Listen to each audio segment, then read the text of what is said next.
certainly through the course of the last week and a bit, housing and housing policy has become a real thing. And I know that today is the focus for Leith Van Onselen, Chief Economist at the MB Fund and MB Super, one of the founders of macrobusiness.com.au, which is where we get our financial and economic news and commentary every day. They're the best in the business. Here's Leith Van Onselen. Happy Easter, mate. Yeah, you too, Luke. How's things going up there? Well, a beautiful Sydney day at the Sydney Royal Easter Show. Absolutely sensational. Should get to about 28 degrees. People in hats, people with large deep fried things on a stick, people with show bags. We've had the odd cattle walk past us here. We've even had an opposition leader. There you go. Things are very good. Are you at home or have you got away? What are you doing for the Easter break? No, mate, I'm just at home in Melbourne.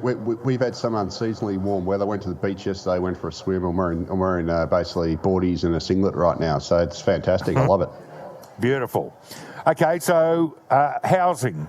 Before we get into perhaps the solutions put forward by either side, how do we define a housing crisis, mate? Is it the prices? Is it the prices relevant to something else? The number of properties up for grabs? What is it that defines where we're at? Well, so Australia basically has a housing crisis on every level, I'd argue. So we have some of the highest home prices in the world relative to our incomes. We have some of the most indebted households in the world. So our household debt to income is amongst the very highest in the world. And our tenants, so if you're a renting household, you're also spending a record share of your income on rent.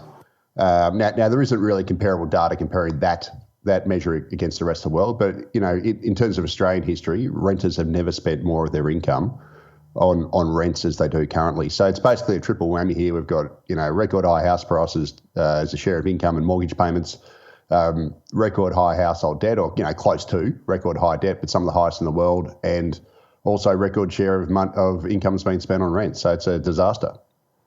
And I guess this doesn't just come about after a year or two. This has got to be something we were trending towards that people would have seen coming. Is that right? Yeah, absolutely. So it's pretty much been a 21st century story. It started in around 2000. We've obviously got poor tax policies, etc., which encourage speculation into property. But I'm more interested in the rental market because that's where low income Australians usually reside, and house prices and rents are expensive primarily because we've grown the population in Australia through immigration far quicker than we've grown supply for about 20 years. And Australia's population this century alone has grown by 8.7 million people, 46%. That is the fastest population growth in the advanced world in percentage terms. And this population surge has basically resulted in a chronic shortage of housing to buy and rent. And, it's an absolute disaster. And that's primarily the reason why we have a rental crisis across Australia. So when government says, and obviously this week we've heard the federal government say we're going to build 100,000 homes, I mean, that sounds pretty impressive, and it's not Albo out there on the tools. And I assume it's not the government actually building a house and saying, right, I buy it from us, the government. So what does all this mean? What are we led to believe around housing policy and just what impact it can have?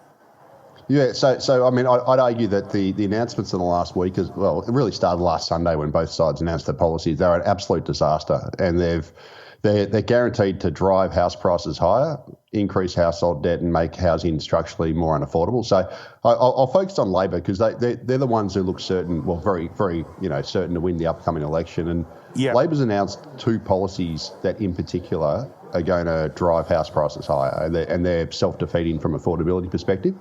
So, first of all, about a month or so ago, they announced that mortgage lenders would no longer need to consider student debts when they work out their mortgage serviceability calculations. So what that basically meant is that, if you're a bank and you're working out how much someone can borrow, you don't have to, you are instructed now to ignore student debts. And what that effectively meant is that now first home buyers can borrow a lot more if you've got student debts. So an example by Compare the Market, they said if you've got a home buyer with $125,000 pre-tax income, they'll be able to borrow $95,000 extra. So, this policy on its own wasn't too bad, but it's, it will add it'll enable first home buyers to borrow more money, which means they'll bid more for housing. But the policy announced last Sunday by Labor was an absolute joke. So they effectively announced a state-sponsored subprime mortgage scheme. And they said that every first home buyer, doesn't matter if you buy a new home, existing home, whatever, would be able to purchase a home with only a 5% deposit.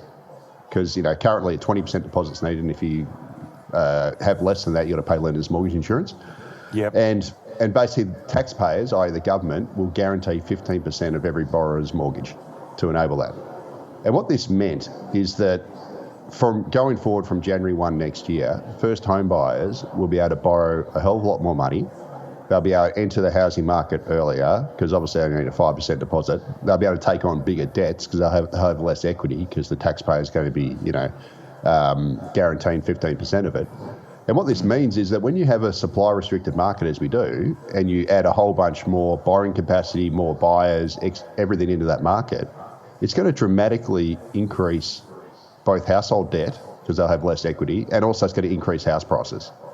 And when you combine this with the fact that the Reserve Bank of Australia is projected to cut interest rates by about 4 more times this year, this is going to be red rag to a bull for house prices. So you're going to have, increased borrowing capacity, lower mortgage rates from the Reserve Bank cutting interest rates, and then on top of that, you can have Labor's policies, in particular this 5% deposit policy, which is just going to add massive amount of mortgage fuel into the housing market. It's just going to drive house prices higher. And the end result from this is you're not going to end up with more affordable housing. You're going to end up with higher house prices, households carrying higher household debt, and also taxpayers being on the hook in the event that there is an eventual housing crash at some point in the future, and borrowers gets pushed into negative equity, and now taxpayers are basically on the hook for 15% of that mortgage.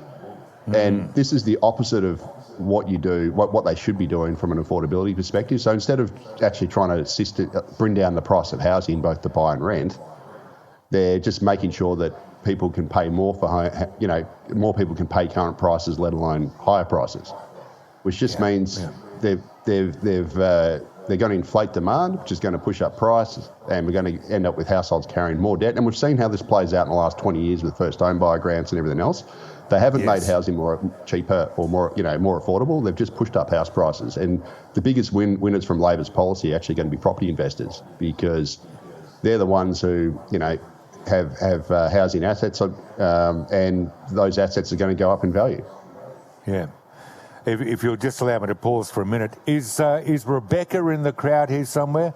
Hello, Rebecca. Thanks a lot for listening. And Ray, good on you. Nice to see you both. What do they do in Canada, moving right along? Leith, what do they do in Canada that's different to what we do here?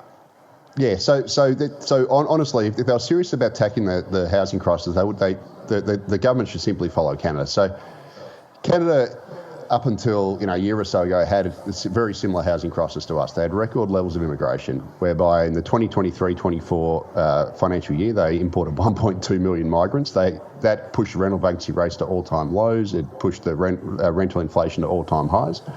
But what the Canadian government did, last year, mid last year, was they said they're going to pause population growth and immigration for 3 years, and they basically implemented a whole bunch of restrictions on immigration, etc.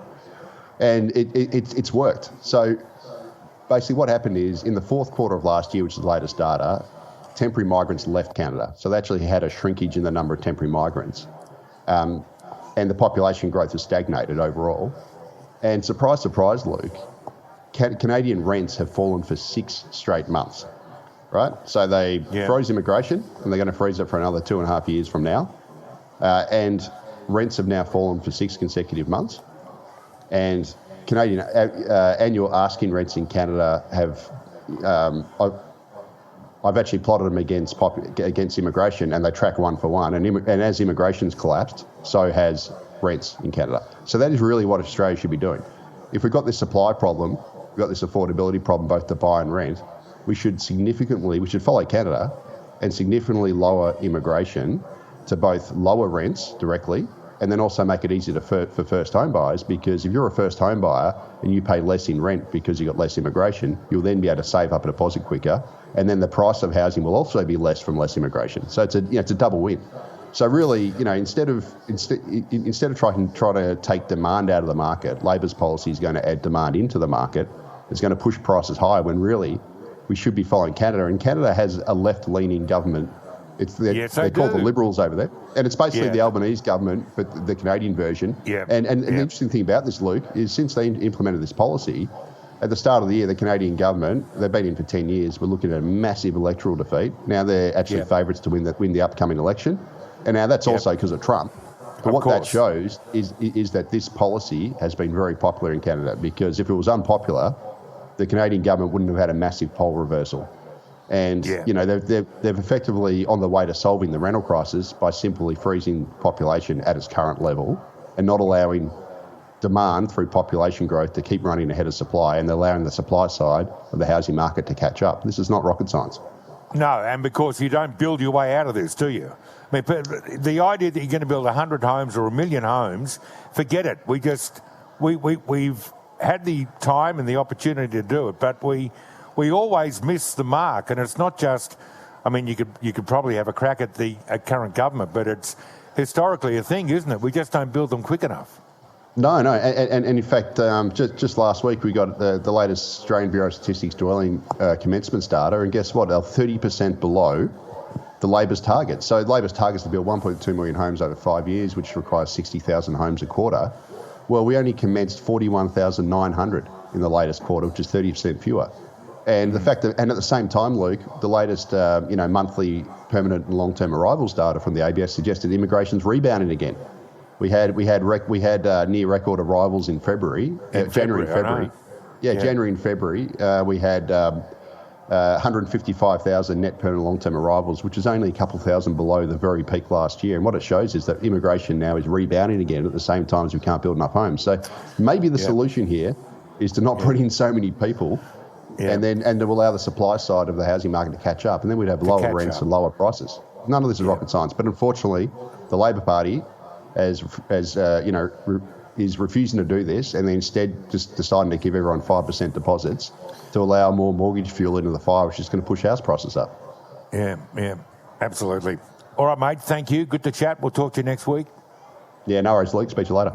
Yeah, okay, Leith Van Onselen, always hitting it out of the park with his analysis, and there you are. Does nothing about prices in his analysis of that policy. So, the magic, we'll just build another 100,000 homes. That'll be easy. We just don't have the capacity to do that. And the immigration population debate is about mathematics. It's not about from where people come or what they believe in. That's ridiculous. We just have to hit the pause button for a few years, and as Leith says, play catch-up. What's wrong with that?